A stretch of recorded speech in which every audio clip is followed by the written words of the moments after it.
Hei, eu sunt Laica. Am să vă spun povestea mea. Când stăpânii mămicii mele au văzut că voi avea pui, au aruncat-o în stradă.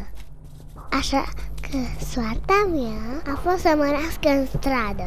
Într-o zi, mămica mea s-a dus să caute de mâncare și nu s-a mai întors niciodată. Nu știu ce s-a întâmplat cu mami.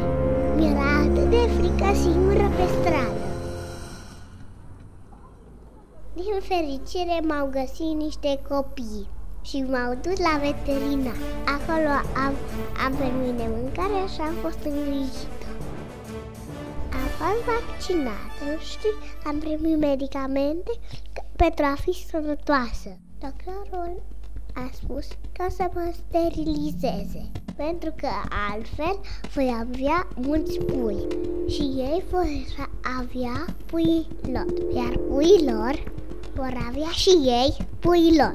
Aș avea o familie de 67.000 de căței în 7 ani. Și până la urmă vor fi prea mulți căței și prea puțini oameni buni care să aibă grijă de noi.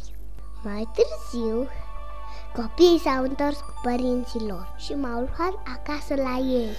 Și uite-mă acum, aș vrea ca fiecare cățel din lumea asta să aibă același noroc ca și mine. Asta depinde de voi, oamenii. Ham, ham, ham!